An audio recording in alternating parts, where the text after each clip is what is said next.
Before the Rings of Power, there were the Silmarils. Before Sauron, there was his master, Morgoth. Before Aragorn and Arwen, there was Beren and Luthien. Welcome to Window on the West, where we explore all the ages of Tolkien's Middle-earth. With your hosts, Jonathan Watson, Michael Grumbine, and Dan Coates. Hello, everybody. Welcome to episode 26 of Window on the West. Hey, guys, hey. We're more than a quarter of the way to a century, 100. That's right. 26? Pretty crazy. 26. We had a couple little extras in there, which I don't really count as episodes. But in this quarter of the way to the century mark of episodes, we are moving into a Beren and Luthien. Actually, last week's episode, number 25, was the first one where we had a little intro where we learned a couple new things. At least I did. That a hemlock grove does not mean large trees. It actually means that small, I believe, what do they call it? Like cow spray, something like that. I don't remember. Frothy white ground is, I think, what the white froth of the ground is something Tolkien said. Anyway, so is a white covering over the ground of small plants. So that was the hemlock they talked about. In any case, we are moving forward into the actual story of Beren and Luthien. I think, as you said, Michael, it's kind of like the central story to the Silmarillion, the central story to all of Tolkien's writings. He wrote it, I think he first started writing in 1915, I want to say, maybe 16. I think it was 15 on the first one. Yeah, since I've been reading this recently, I've been contemplating what it would be like for someone who loves Tolkien to make the story of Beren and Luthien, and as a movie or TV series, and it would be pretty epic, actually. And what's fascinating to me is I was realizing this is the pivot point of his entire mythology, according to him, as well, and yet. He doesn't have it in Lord of the Rings except in a few songs referenced. So it's interesting. It's one of those. I think it's one of those richnesses of Tolkien that makes his work so attractive, though we know not why. Perhaps when we first read it, first time or two. Yeah. I think you're right. I think you get. I certainly get more out of it every single time I read it. I mean that goes for all of it, but particularly this story. Even though I would say it's not my favorite story in the Silmarillion. I agree. It isn't my favorite either, but it is Tolkien's centerpiece. It is. It is the pivot point. All right. So before we do that, though, I have a special version today of All That Is Gold Does Not Glitter. And this is for just you two guys today. We are going to try to identify which text is fan fiction and which text is generated by AI, artificial intelligence. So there is no Tolkien. There is no Tolkien. We just have to figure out which one's worse or which one's better. And I will tell you which one, and I'll tell you the prompt that I use with it is with the Chat GPT, all the rage these days. But I thought this would be a fun version of All That Is Gold Does Not Glitter. So we've got two. There are only two. It's a 50-50 shot. You've got twice. So we have four different quotes. One. I like those odds. All right. So here we go. We'll do the first one.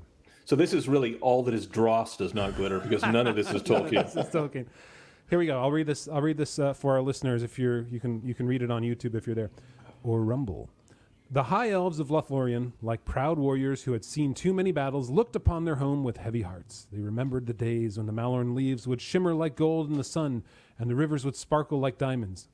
But now the once verdant forest was like a painting left out in the rain, its colors fading and blending together until it was nothing more than a pale shadow of its former self. All right, here's the next one. Wait, okay, it's one of these is AI and one of these is AI and one of these is fan fiction. Galadriel now held the last light that would ever cross the land, for now she knew the time had come for the dominion of men. Years gave away no mention of loss of her beauty, for Galadriel's hair was yellow like a winding river of pale gold, and like her white gown, her heart was as pure as crystal. All right, so I'm going to do it this time. Michael, you have to guess this one first, and Dan, you'll do the next one first. So that we don't have to. Okay. So if you have to guess here's two thoughts. The first one is by the book wrote usage of simile and metaphor. It reminds me of an algorithm. So that helps me say that this is AI. But the problem is the second one, years gave away no mention or loss of her beauty, for Galadriel's hair was yellow like a winding river, pale gold, and like her white gown, her heart was as pure as crystal. Purity of crystal, a heart pure as crystal doesn't first of all, they sound like maybe if this is fanfic, it's like 8th grade fanfic because Heart Being Pure as Crystal has nothing to do with loss of beauty. It's in the sense that it's describing in the first part of it. So it's illogical. So since I have to say no, I'm gonna say first is AI, second is fanfic. All right, Dan, what's your call? I think I was going to say the same thing because that phrase, like a painting left out in the rain, it just seems so... Sounds like Blade Runner. Yeah. Well, it does, but Tears in the rain. Yeah. So Okay. I would pick the same ones. I hope it's not your fanfic, Jonathan, because Michael said it's like an 8th grader wrote it. No. All my fanfic is locked away, and I've never written fanfic. I would not bow before that kind of a weird idol. And this is why I'm your friend. Tolkien. I can only be friends with people that don't write Tolkien fanfic. The answer, guys, believe it or not, is number 1. You were right. Yay! All right. So it is the high elves of Lothlorien, too mechanically correct. like proud warriors who had seen too many battles, looked upon their home with heavy hearts. And the best line, of course, is, but now the once verdant forest was like a painting left out in the rain, its colors fading and blending together until it was. And so I'll give you the prompt that I used that generated this here. And so I had to generate a few paragraphs, and this was one of them that essentially it came out with, and so otherwise. And I tried to make it. I could probably spend more time and make it even like more realistic sounding, but it was taking too long. So this is the quote, or the prompt that I used. In the style of J.R.R. Tolkien's writing, write a few paragraphs about how Lothlorien was fading from its former glory that the High Elves and Galadriel knew in younger days, before the dominion of men. Use just a couple similes and metaphors too, because otherwise, I tried it without doing that, and it sounded like some sort of history book. And then when I said use similes and metaphors, everything was like every sentence ended with like tears in the rain, like a petal on the wind, right? Everything was another Leica. So I decided against it. All right. So you guys got it. All right. Good job. All right. This one, Dan, you have to guess first. So I'll go ahead and read the first one. She loved the rocky foothills of the northern part of the Westlands, which everyone knew had the sweetest air in all of Numenor. There the meadows, filled with wildflowers, ran up to the edges of virgin pine forests, and newborn lambs gamboled in the springtime, all before a backdrop of mountain peaks against a brilliant blue sky. Okay. That's number 1. All right, number 2. As Erendis sat in her chambers, she could hear the sound of the waves crashing against the shore and reminded her of the sea that had taken her husband from her. She knew that Aldarion loved the sea, that it was in his blood, but she couldn't help but resent it for taking him away from her. She longed for the day when he would return, when she could hold him in her arms and never let him go. Well, the sea is always right, so... For Aldarion, it certainly was. I have a feeling that the more emotional appeal is probably the fanfic. So I have a feeling that the first one is AI, the second one is fanfic. Okay. Michael? That's my reasoning. I have exactly the same sense. It will be interesting if it turns the second is AI, because it means the AI can capture trite emotional passages pretty well. So I'm suspicious, but I do think that the first one is fanfic and the second one, the first one is AI rather, just like Jonathan, Dan said, and the second one is fanfic. All right. So the answer here is the second one is AI. You guys got it wrong this time. Which is, as Erendis sat in her chambers, she could hear the sound of the waves and blah, blah, blah, when she could hold him in her arms and never let him go. Yeah. And so here's it does have that ring of the top 40 song. It's like, somewhere. Yeah, oh my gosh, yeah, I know. And so here was the prompt that I used in order to generate this. In the style of overly expository and descriptive fan fiction, write a few paragraphs of how Erendis of Numenor longed for her husband Aldarion, who has been at sea for more than a year. Wow. So adding the overly expository and descriptive fan fiction, it kind of made it worse. It made it very, very sappy, goopy, gross, boring. Yeah. But, I mean, hey, it shouldn't have... So wait, go back to the first one. So someone actually wrote that? Yeah, I looked it up. I mackerel. could find the link. I don't have it right here, but yes. She loved the rocky hill of the north, which everyone knew had the sweetest air. I'll read it again for everybody. What? So here's what it was that Michael and Dan thought was generated by AI. She loved the rocky foothills of the northern part of the Westlands, which everyone knew had the sweetest air in all of Numenor.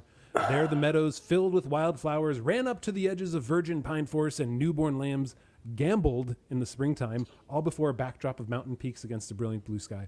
Reading it now, you kind of think like, oh, there's a little too much like gambled, like words that an AI would be like, I don't think I'll use that one. It's too precise of a word to throw into an AI. See, not having too much experience with AI, I didn't know whether it would do that or just like choose random synonyms. Yeah. And so, but this whole, it just looks, I mean, this really does look, this is middle school fan fiction. I mean, I don't know where you got this stuff from, but yeah. Yeah, you can just search online. Yeah, and this is about Erendis as well. So I looked up Erendis Aldarion fan fiction, and that's how I got to this one here. And all right, Dan, we're 1-1. So 1-1. All right, guys, you're 50% AI. The AI is tricking you 50% of the way there. But it's not tricking us versus Tolkien. It's tricking us versus this is bad fan fiction. Bad fan fiction, which what it means really in the end is that the AI can write good bad fan fiction. True. So there you have it. So all that is gold in this situation never, ever, ever glitters because there's no gold here at all. It is simply AI crap. All right, so we are going to move into actually the story now of Beren and Luthien, and we're going to start with, as usual, yes, a real well-told story, not lambs gambling up a hillside near virgin forests of something. All right, we're going to start with Dad's Big Thought. Thanks for that introduction, Jonathan.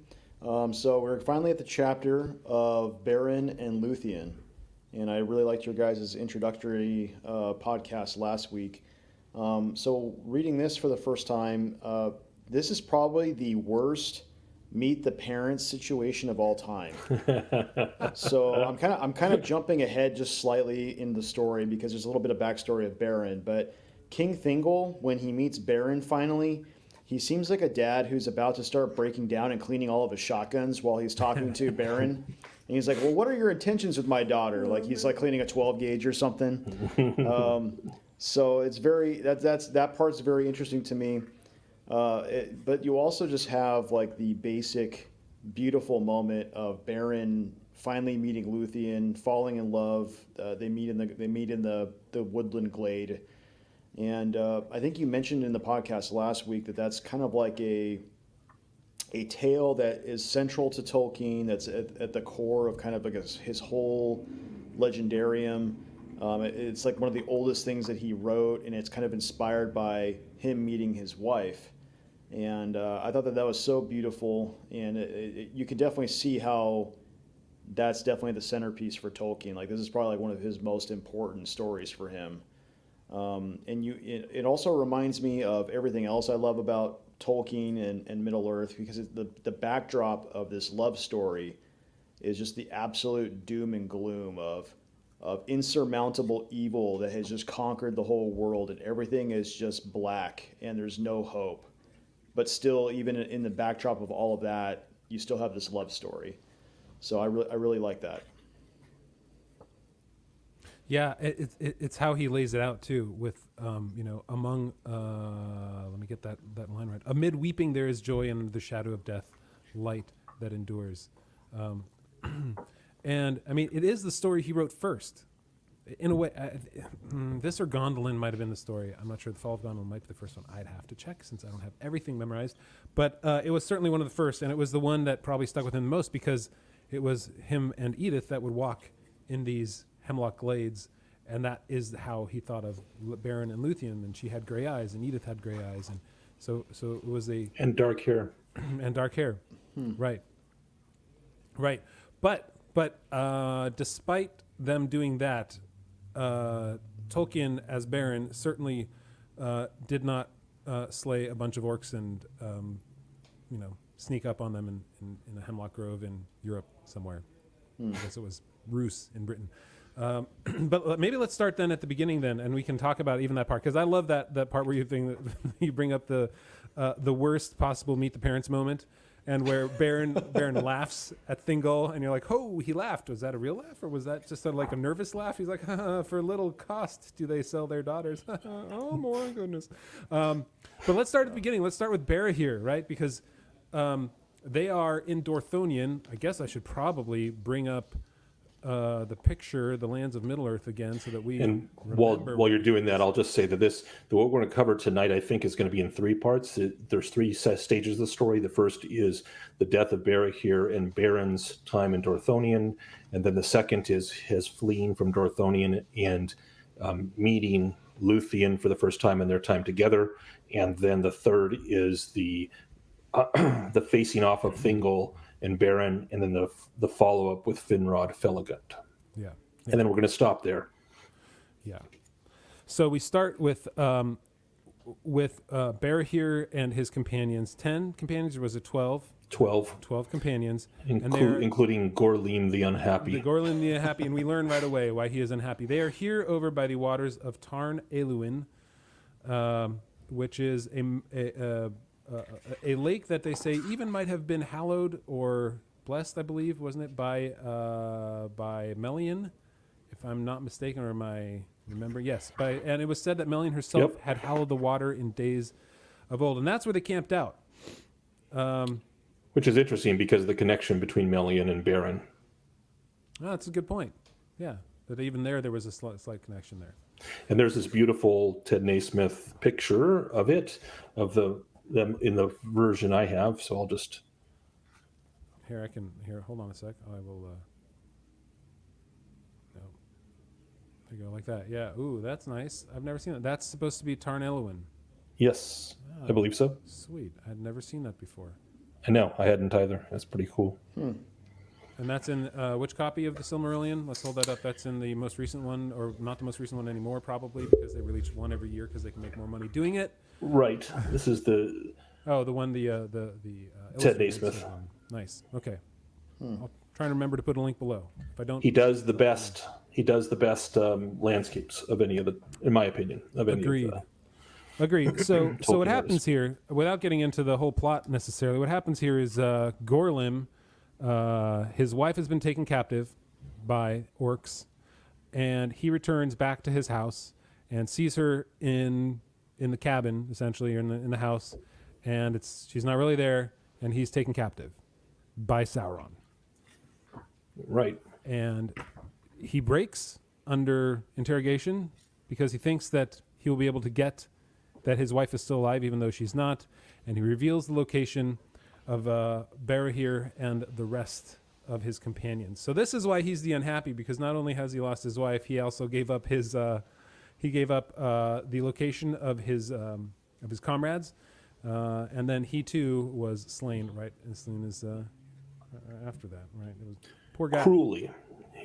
Then he put him cruelly to death, is what it says Sauron does to Gorlim the Unhappy. He's unhappy in many, many ways, it turns out. He's unhappy because he's a traitor. He's unhappy because he's tortured physically, and he's unhappy because he loses his wife.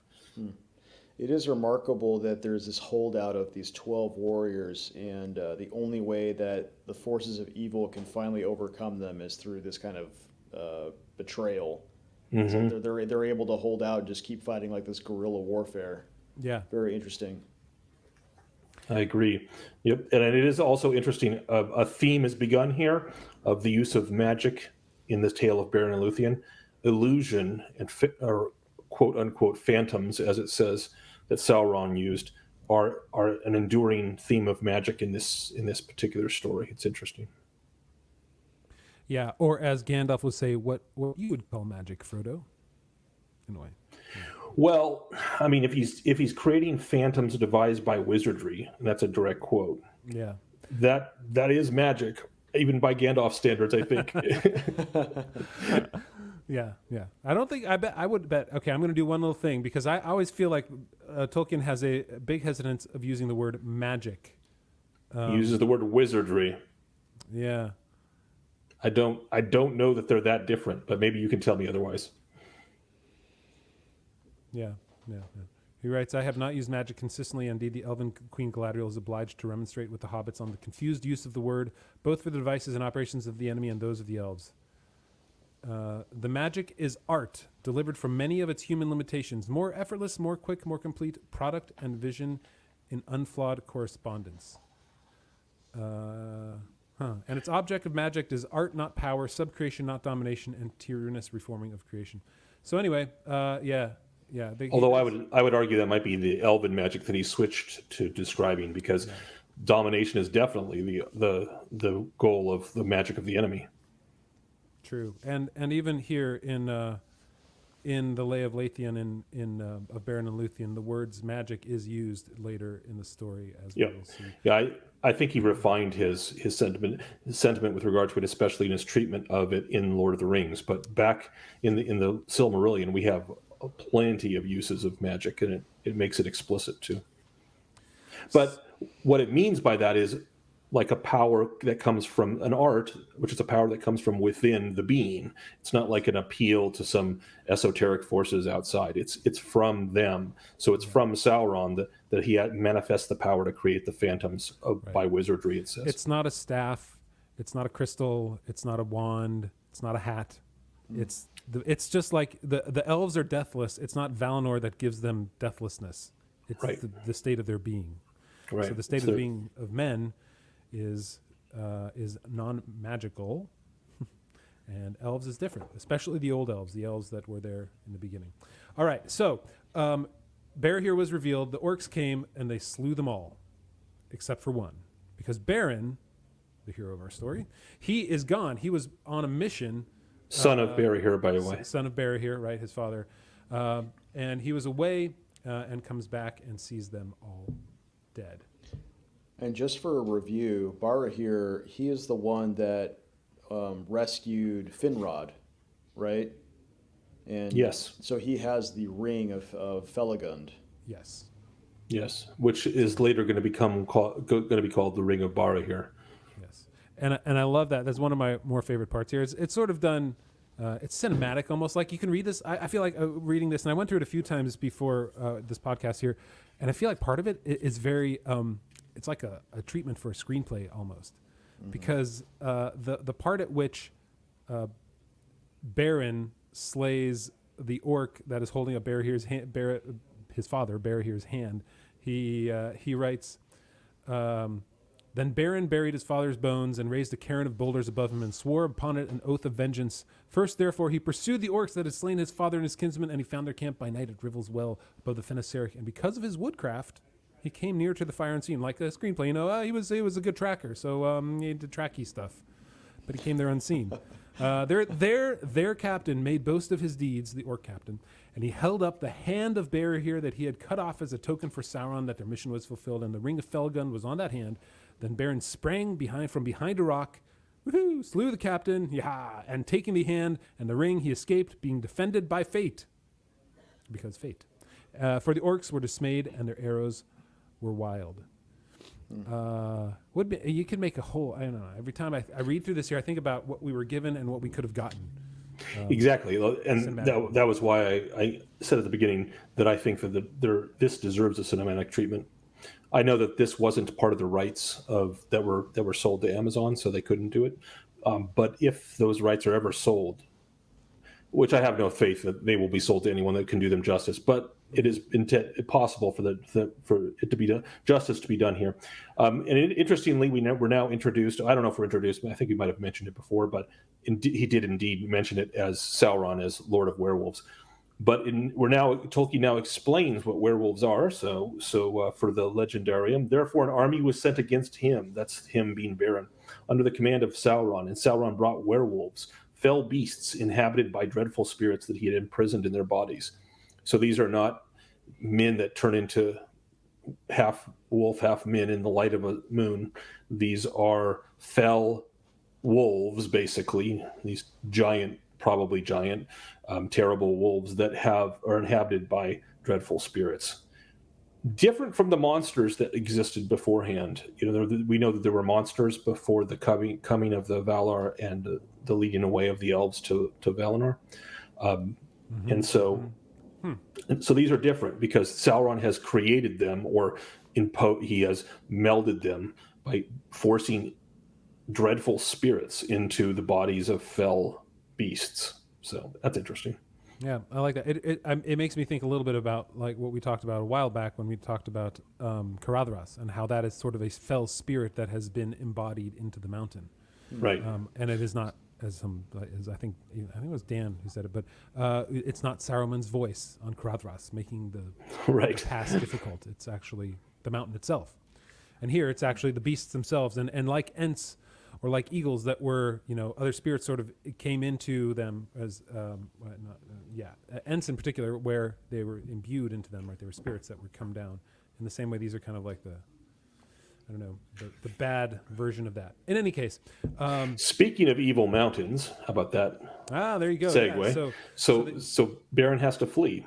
he has to flee through Ered Gorgroth, where Ungoliant abode for a time, and spiders currently still reside there. They were spinning their unseen webs in which all living things were snared, and monsters wandered there that were born in the long dark before the sun, hunting silently with many eyes. And nobody knows how Beren got through that, which I think was interesting. It's kind of like, he's awesome. He made it through, guys. Like, we don't even have to talk about how he did it or what he did. No one's ever going to say because he won't tell anybody. Because no man or elf else ever dared to tread the borders of Doriath. So it was like he came through it, and like he's not going to say anything to anybody about it, because here's the quote I meant to say: "That journey is not accounted least among the great deeds of Beren, but he spoke of it to no one after, lest the horror return into his mind." We know how Sauron was afraid of Ungoliant, so just her offspring would, I'm sure, cause great fear to Beren as well. It's, it's kind of Lovecraftian. Just the horror, the terror, and It reminds me of Tolkien. I mean, we would say this on the podcast at the Babylon Bee, but he's so good at doing horror when he puts his mind to it. Mm-hmm. The Shela's Lair chapter was particularly Barrow impressive. Downs too. Barrow Downs as well.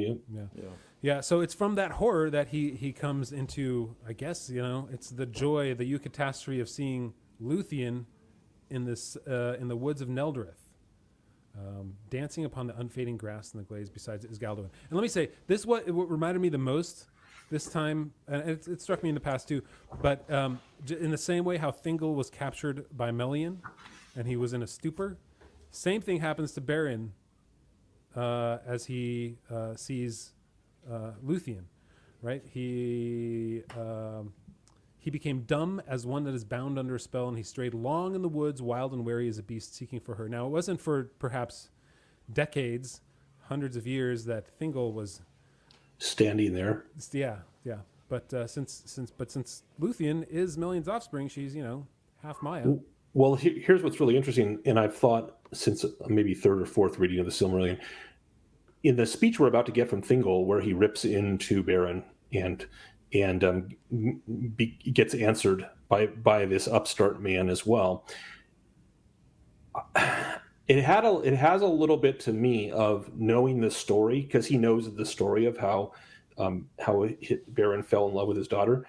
It has a bit to me of the hitting too close to home. Like he may even some of his irritation maybe because he almost feels the pull of fate in the way that this man has fallen in love with this daughter. And let's remind ourselves, Melian is a full Maiar, and an elf has never married a Maiar except this one instance. So Thingol fell in love with someone way above his station, and then in an echo down the ages, his daughter, who's half Maiar, half elf, is now a man who's in love with her, and she's well above his station. Mm-hmm. And so it's a really close parallel, too obvious, and they're both unique instances. And so you got to think that Thingol is being rankled by this, and because he doesn't want to give up his daughter to this grubby man, but it seems almost fated.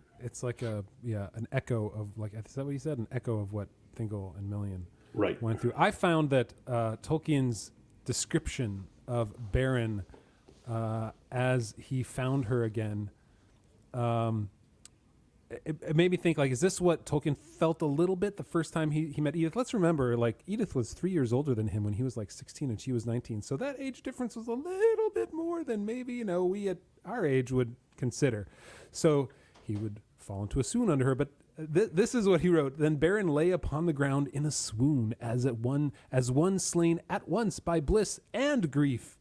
and he fell into a sleep as it were into an abyss of shadow, and waking he was cold as stone, his heart barren and forsaken. I'm wondering, like, the first time he saw Edith, was this like it struck him so hard that when she was gone, his heart was barren and forsaken, like, oh my gosh, I need to be near her, right? That's what it felt like, because it's a little biblical in the whole oh my gosh, my brain. Rachel and Leah, is that right? Am I thinking of that right?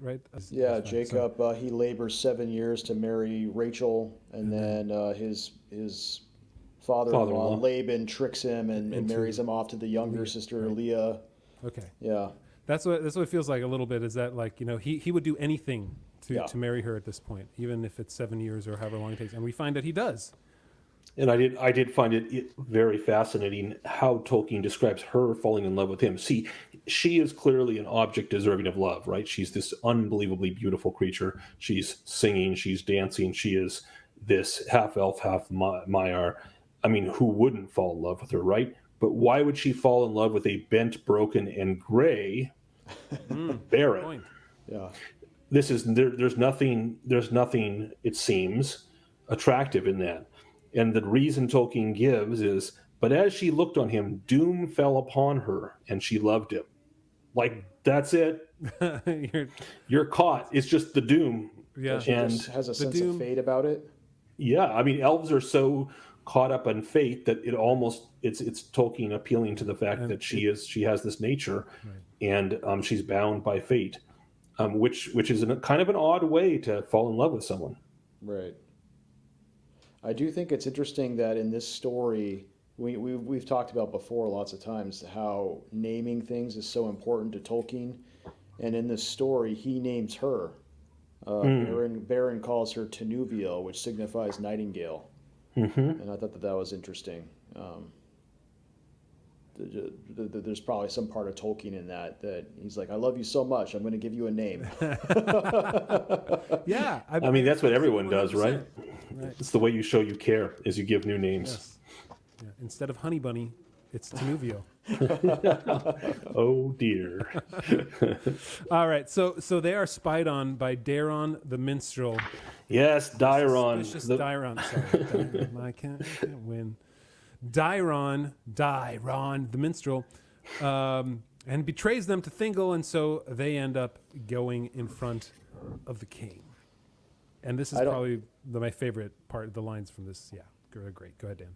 I was gonna say, you probably don't want this made into like a cinematic experience, because they're gonna turn this like into like Sands of the Hourglass. So were the days of our lives, and you have like the scene of like the person spying on the lovers meeting, and yeah. And the mother-in-law who's okay with the kid coming, and the father who doesn't want, right? It's all right there. Yeah. So Dairon betrays their love to the king, and then he ends up having a whole conversation with Luthien, like, you got to tell me, who is this guy? And then she tries to make him promise, well, if I bring him to you, you can't harm him, right? Like, you have to make an oath. That's right. And then when he does come in front of him, what's interesting is Thingol knows full well who he is, not just that he's the man who fell in love with his daughter, but he knows who he is. He's a figure of some legend, like the elves sing about him. Luthien says so. She spoke and said, he is Beren, son of Berahir, lord of Min, mighty foe of Morgoth, the tale of whose deeds is become a song even among the elves. So, in other words, you know who he is, Dad. People sing about him. He's a hero. So our people sing about him. I find it interesting that here he said the first thing he calls Beren is unhappy mortal. That's good. So he doesn't say mighty Beren. He doesn't say foe of Morgoth. He says unhappy mortal. He's like bringing him down to the basest part of his existence. Like, yeah, you're a mortal who will die. That's what we know. Not basest in the sense of negative basis, but the most basic part of his existence, and doesn't raise him up above that at all. Right, and that's Thingol's entire mode throughout this whole conversation is everything he does is to try to basically cut down and destroy Beren. Okay, He's completely venal. It is interesting because we had these words of praise for him among the elves. In the early chapters of the Silmarillion, we read that he was accounted one of the wisest and fairest of the elves in Middle Earth, and he had this wisdom and clear sight from his marriage to Melian that was above everyone else. We don't see any of that here. Nothing. He's just completely like Robert De Niro in Meet the Parents has got nothing on him. At least he's not milking anything with little. I mean, isn't he? Maybe he is. he's pretty pathetic here. He does not show well. I do like the exchange where Beren tells him, like my fate led me here through perils that even few elves would dare. And I didn't seek what I found, but what I found is worth everything. He's basically saying, like, she's worth everything to me. Mm-hmm. Yeah. And for your daughter is the fairest of all the children of the world. And then I like how like everyone goes quiet. Like I was like, oh man, he's gonna get killed now. And now he's cleaning the shotgun and he loads a shell at this moment. Yep. It is a beautiful line that you read there, though. Yeah, and then Thingol insults him again. He says, "Death you have earned with these words. Had I not sworn an oath in haste." He calls him base-born mortal again. And then he calls him a spy and a thrall. He's like, "You're a human. You live out there where Morgoth is, so you probably serve Morgoth." And so he says, "Death you can give me, earned or unearned, but the names I will not take from you, of base-born, nor spy, nor thrall. And by the ring of Felagund that he gave to Barahir my father on the battlefield of the north, my house has not earned such names from any elf, be he king or no." And I just love that proud response. He's just like, I'm not going to take these names from you. I didn't earn this. What I love is this is classic heroic dialogue because he is denying the name calling, but he's doing so with courtesy and respect. Mm-hmm. He's doing so vigorously and basically shooting back with hints that Thingol has no right to call him this, but he does so still with courtesy. And I mean, no person of Gen X, Millennial, or Gen Z has it in them to say it. I mean, we don't talk like this anymore. We don't speak like this anymore. There's no. Mm-hmm. It's not even in our literature. Yeah. When it is in our literature or our media, it's mocked. It's a satire or a parody is made of it. Mm-hmm. Yeah. And he doesn't retort, right? He's called baseborn. He's called unhappy. He's called a spy and a thrall. He doesn't say, "Why have you been hiding behind your walls and behind a girdle for years?" Right? He doesn't come back at him. He doesn't call him a coward. Yeah, he doesn't do anything like that. He simply says, "I have not earned this from any elf, be he king or no." So he's like, it doesn't matter whether you're the king or whether you're, the son of the fisherman near Círdan's servant's house, right? It's like anybody at all. I like so they go on and they talk a little bit about the ring, what it looks like. But then again, he calls him, this one line I think is my favorite line in the whole chapter, where Thingol looked on in silence upon Luthien, and he thought in his heart, he didn't say this, but he thought in his heart, "Unhappy men, children of little lords and brief kings, shall such as these lay hands on you and yet live?" Just the line, little lords and brief kings. It encompasses how he thinks of the unhappy men, of the baseborn mortals, right? It's like they're little, they're brief, they don't matter to me. Why should I even care? And how could this brief human be in love with my daughter, and why should my daughter care about this? That sort of encompasses it. So or at least his perspective. It's beautiful prose, just like we've said many times before. Just the Tolkien's brevity and how he describes and says so much in words that are so few is brilliant. Yeah, I agree. All right, so we move on, and Beren laughs. This is perhaps my second. Oh no! Oh no! Don't get to the laugh yet. Well, you guys, we have to have the ask. Like this book is called the Silmarillion, and so we have to get back to the Silmarils. So this is what Thingol says. He says after the wonderful quote that Jonathan read. I was just using this whole, the trope of like 36 hours earlier. I was going to give where we get to, and then we can go Oh, okay. Sorry. That's Sorry. Then in that case, Go ahead, Mike. but you got to say what he's laughing at first, don't you? Sure. No, not necessarily. He can laugh and then he can say, 30 minutes earlier. So I'm going to reference my favorite line from from Beren's first speech, and it's the one that Dan referenced, but didn't read the line. Neither rock nor steel nor the fires of Morgoth nor all the powers of the Elf Kingdom shall keep me from the treasure that I desire. For Luthien, your daughter, is the fairest of all the children of the world. So treasure is now referenced. Thingol says, "See now, I too desire a treasure that is withheld. For rock and steel and fires of Morgoth keep the treasure that I would possess against all the powers of the Elf Kingdoms." So he's mocking Beren's speech by using every single term that Beren used himself. Rock, steel, fire of Morgoth, and the powers of the Elf Kingdoms. "Yet I hear you say that bonds such as these do not daunt you. Go your way, therefore. Bring to me in your hand a Silmaril from Morgoth's crown.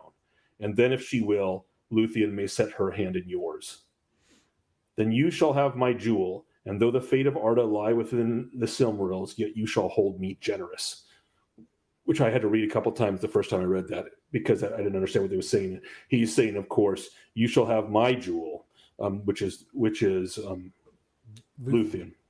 And though the fate of Arda lie within the Silmarils, in other words, she's greater than the Silmarils to me. Yeah. What's really interesting about this is, she's greater than the fate of Arda, is what he's saying. Right, to him. And Thingol doesn't actually care that much about the Silmarils. All the Noldor are just obsessed with the Silmarils. But Thingol doesn't actually care that much. He just brings it up as an impossible task so that he can get Beren killed. This is a way to back yourself into a corner. You don't want to do that. Right? This is he did it to himself, man. He said, the fires of Morgoth aren't going to stop me. It was a challenge. And you could just see cinematically Thingol going, really? Yeah, right.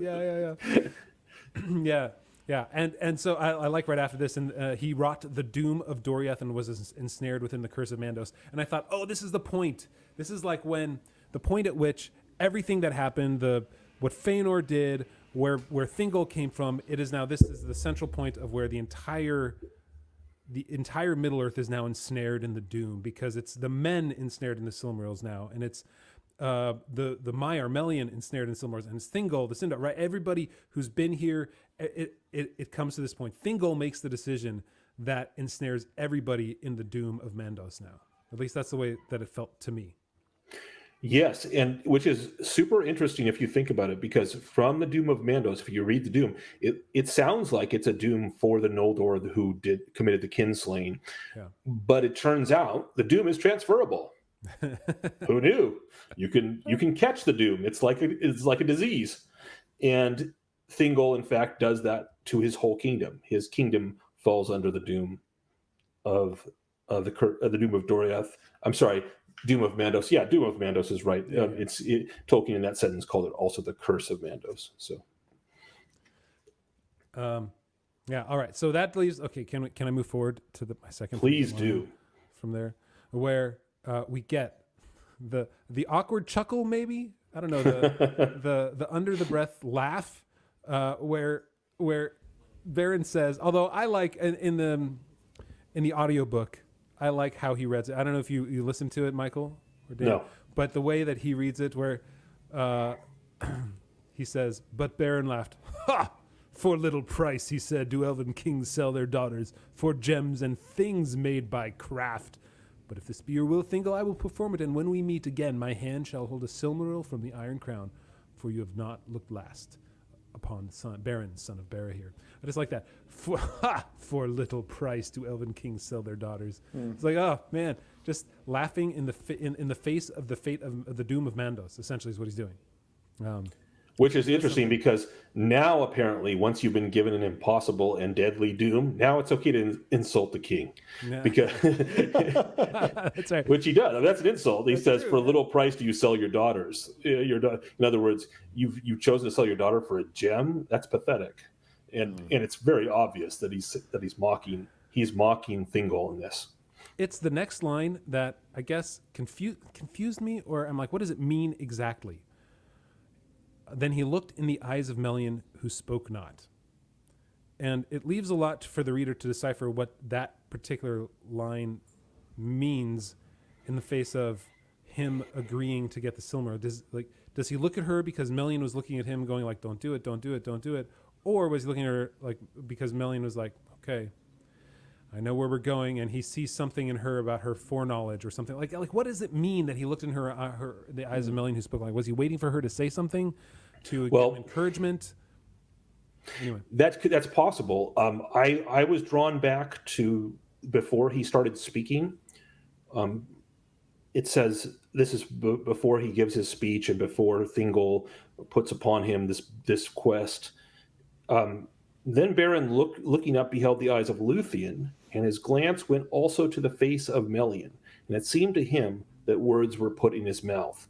So there's a connection here where Melian is part of Beren's response. That's a good point.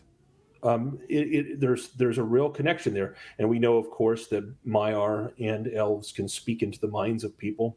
Mm-hmm. We know that from Galadriel herself, from the Lord of the Rings. We know it because it's said explicitly at the end of Lord of the Rings as well, and where Gandalf and Elrond and Galadriel are sitting silently speaking to each other in their minds on the road back to Rivendell. And so perhaps that's what's going on here. Perhaps Melian is actually speaking words to him. I mean, she's clearly on his side in some way here. Mm-hmm. Yeah, she's not happy with hubby that ensnared her in the doom of Mandos. No, hubby keeps putting his foot in his mouth over and over again. He's been doing it for a while. Isn't she supposed to be the neck that turns the head? Isn't that what we learned from My Big Fat Greek Wedding? That it? Yeah, okay. Yeah, that's throwback. Sorry about that. Do you guys think it's of note or interesting at all that it seems like these gems, these Silmarils, they have launched a world war basically, and Beren just goes like, "Yeah, I'll get them for you. I don't care about them at all, but I'll get them for you." Like he just has no interest in them at all. And is that something that is particular to men in general, or is that particular to Beren in particular? Because it seems odd that we've had this whole book about these gems, and we come across a character who's going to go get one, and he doesn't care about them at all. Well, so I would say two things. It's a really good question, Dan, but I would say two things. That I would say, first of all, there's a thing that he cares about more than anything else, in comparison of which everything pales, including the Silmarils, which the Valar themselves desired. So there's that to consider, that Luthien is his world, and so everything is dross to compared to her.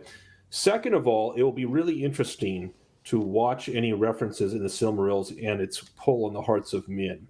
We know that it has pull on the hearts of dwarves, actually, ultimately, and we also know, of course, that it has unbelievable pull on the hearts of the elves, and it is the pivot point around which their doom lies. So much so that bringing up the Silmarils drags a whole elven kingdom that is not Noldor into the doom of Mandos. So there's a real power they have, but the Silmarils almost feel to me like the downfall of the Noldor more than anything else. And I don't think they have. Obviously, they're going to have tremendous power on whoever looks at them, but I don't know that I think there's something peculiar about the Noldor and the Silmarils, mostly because they're vows, probably. But well, and we know that the Silmarils created Mithril. Sorry. I'm going to flip this freaking table over. You looked at me for a second like, wait, what? Oh, no. Sorry. Rings of Power reference. If you're listening to this years in the future. Did we have to? Apparently we did. I love this comment. We were so close to one episode without mentioning Rings of Power. We got it already. It was you guys who mentioned it. Wait, what did we do? I got through one without mentioning the Rings of Power. You guys, however, couldn't. Oh. Anyway, go on, Dan. You were going to say you love the quote.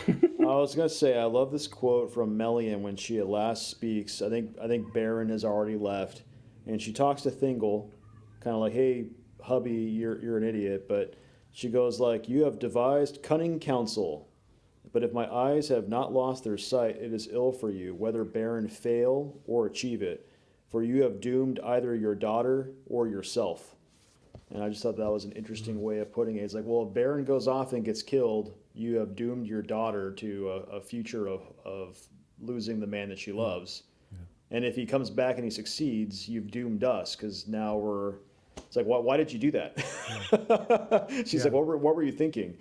Yeah. Yeah, it's like he lost touch with, the feeling that he had for Melian that made him swoon in the woods for years and years and years. Mm-hmm. And now all he thinks about is like, well, he's a petty king, and a brief king and a little man born. And so she'll forget about it. This is a youthful indiscretion.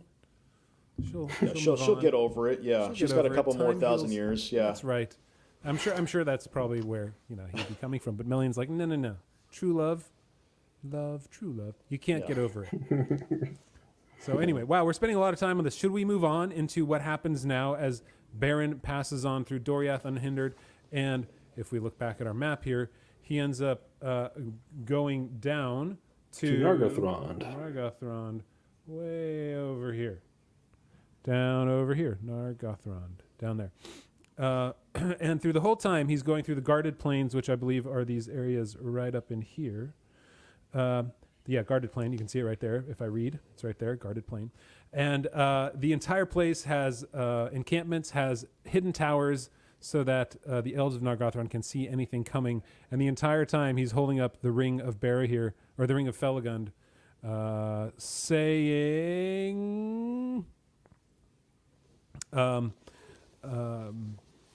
essentially saying, I'm Beren, son of Barahir, friend of Felagund, take me to the king. And they slew him not, and they eventually led him to Finrod Felagund, who already is ensnared in the doom of Mandos because he committed to helping Barahir, yet he swore an oath to him, yet he also, for some reason, Celegorm and Curufin are there with him, and he's letting them stay in Nargothrond, and that just can't be a good thing.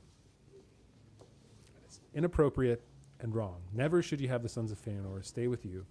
And, anyway, so... anywhere. That's about right. Yeah. So he says, he's torn between it, right? He has this idea that I can see him thinking like, do I give up my oath and everybody will survive, or at least, or my kingdom will survive in a way, right? That's got to be what's going through his head. Or is it something else? Is he saying like, if I give up my oath, I'll lose the kingdom because I give up my oath. But if I swear to my oath, I might lose myself. I might lose, the life that I have. But he says, Celegorm and Curufin have shown friendship to me in every need, but I fear that they will show neither love nor mercy to you if your quest be told. This is after Beren tells him of his quest. Yet my own oath holds, Felagund says, and thus we are all ensnared. So now Thingol's decision to call Beren, to the carpet here to say like, okay, you said you could go through Morgoth's fire and rock and flames. You go and do it. Now that decision has now doomed also Felagund to take to his oath. It's like the cascading oaths keep going. And then Celegorm and Curufin's oath to their father now, it forces them to essentially abandon Felagund and say like, yeah, no, we as Tolkien says, we might very well take over Nargothrond here until Ordreth convinces Felagund to say like, why don't you just set up a regent? Is it Ordreth? Ordreth becomes the regent, doesn't he? Ordreth becomes the regent. It's Felagund. It is a very interesting series of paragraphs here because you hear after the passage you read about him, Finrod Felagund saying, my own oath holds and thus we are all ensnared. He's basically pointing out everything is ensnaring everyone. And so now, and he goes and he tells all the people everything. He's just fully open about everything having to do with Beren, which to the mind of most readers has to seem like a bad idea. Like, why wouldn't you keep your own counsel about this? Why do you have to declare what Beren's mission is? Is there some reason? I don't see a reason.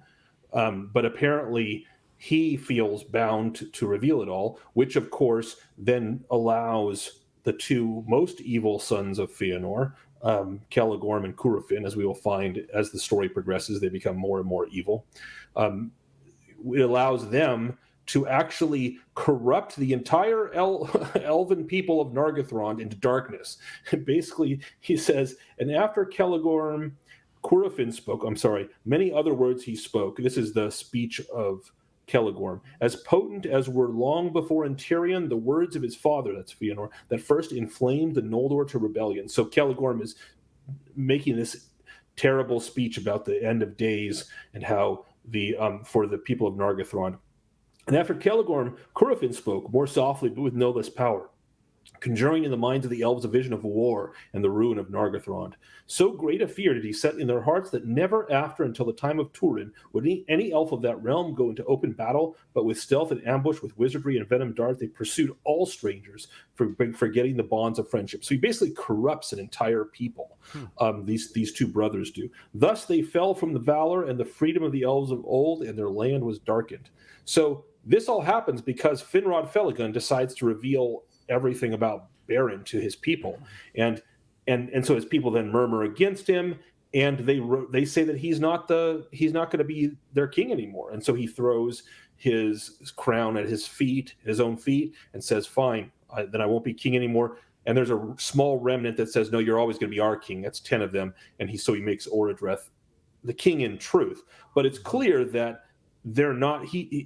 Orodreth is king in his place.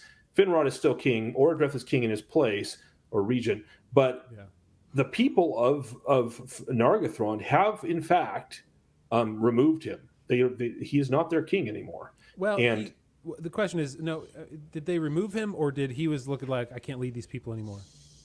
Oh, maybe that's true. Maybe they accepted Orodreth. That's probably true. Because...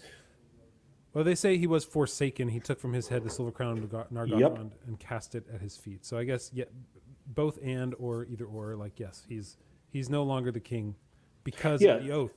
So the question is it the oath he took to bear here is the problem, or is it Celegorm and Curufin's oath, or is it now Thingol's oath to have, or Beren's oath to Thingol?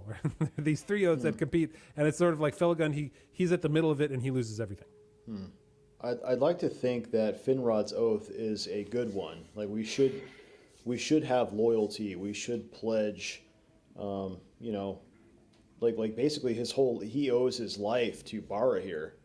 Without them, he wouldn't be alive. So I feel like this is an instance of a good kind of oath.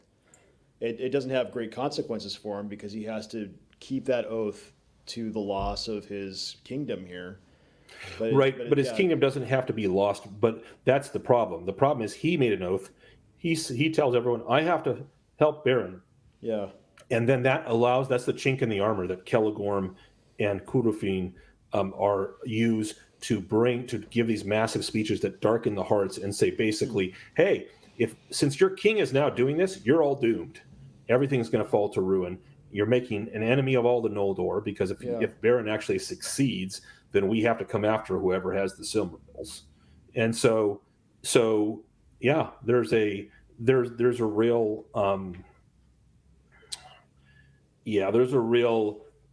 interesting interplay of oaths here, because it even recalls the oath at Tyrion, although it doesn't do so by saying that the elves of Nargothrond took an oath, but it does so by saying the two sons of Fëanor gave a speech with the power that their father had given at Tyrion.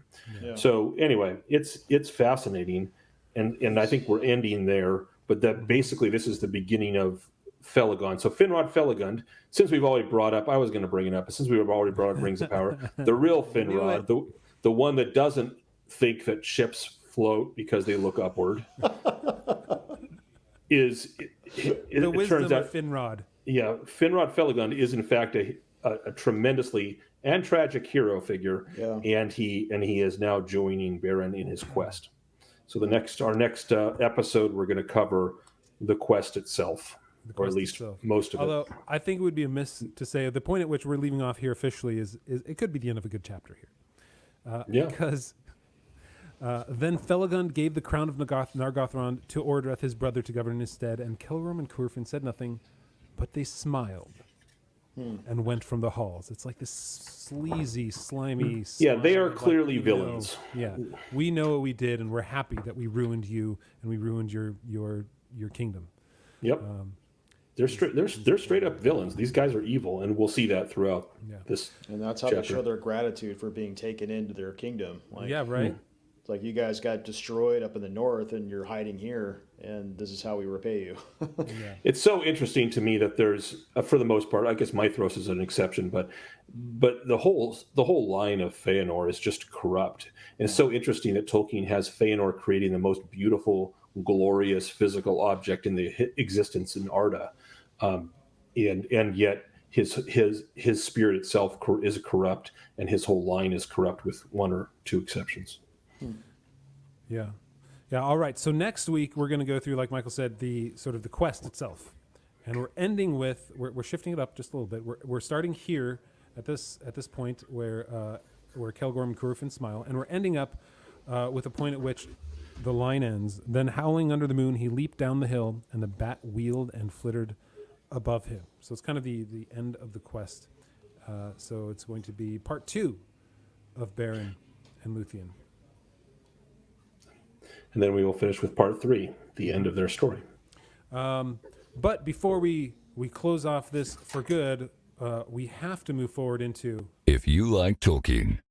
And this week we're going to, or me, I've been reading through The Fall of Numenor. This one right here, audiobook actually. I have this one and I have the audiobook. The audiobook is well done. I like it a lot. And it has the story. And since we're talking about Beren and Luthien, another great story, and it's part of Unfinished Tales too. But it's a great story of love, kind of. But it's the story of Erendis and Aldarion, or is it Aldarion and Erendis? Let me get it right. And here it's Aldarion and Erendis, the mariner's wife. That's in Unfinished Tales. And I think it's pretty much the same thing. It's exactly the same thing in The Fall of Numenor or Unfinished Tales. But it's the story of an heir to the king of Numenor, who eventually becomes king, falls in love with a woman who is not of the line of Elros, who hates the sea, but he loves the sea, and so she has this. It's the tension, the love. It's almost I don't know. It's like the antithesis of Beren and Luthien, because they never get together well, but there's a love there, and everything is a strife and a problem. But it's so well told, and I'm so sad that he didn't finish it, because you get to the point at which I think like a great moment where Aldarion, who's a great mariner, who's been going over the sea for years at a time, establishing ports of haven, like I think he established at the Grey Flood. What was the port there? I can't remember what they call it. In any case, but he established Numenorian ports of call on Middle-earth. And he meets with Gil-galad. And Gil-galad sends a note back with him to give to his father to say, we need your help, now's the time. And that's where Tolkien ends the story. It's like, you don't know. There's no more mention of Aldarion and Gil-galad and what that means and what that means, or what the letter even really, like, it has what the letter said, but what the point of the letter was that Aldarion came back to give to his father. Is it Minister, I think, the king? Anyway, great story. Aldarion and Erendis. It's like 60 or 70 pages long, I want to say, in this here. But definitely you can either get it in Unfinished Tales, or you can get it in The Fall of Numenor. This is much newer and has, if you're more interested about the real story of Numenor instead of what the Rings of Power had, I would recommend going ahead and getting this. Yeah, so that's my recommendation as we if you like Tolkien, you might as well just read Tolkien. I guess that's an easy one. So yeah. All right, so we are going to move into our our patron section, and if you aren't a patron, please join us at theonering.com/patron. $4 a month. First month is free. I know I say this every week, but hey, we've got a few dozen of you, but there aren't many of you in Discord. I don't know what it is. I guess, we're so good at this extended podcast that's all you really need. I understand. However, we're going to talk about some questions about the love of Beren and Luthien, and some deep thoughts about, like, what's the point of everything, and why is there so much loss, and why is love so important? Anyway, some great conversations there. I hope you join us there. Go to theonering.com/patron, and you can see what we're talking about for free for the first month. So head over there. And we're going to move into that extended podcast right now. So if you haven't paid for it, I'm so sorry. Please get off the trolley now. Bye, freeloaders. Bye. And we'll see you later.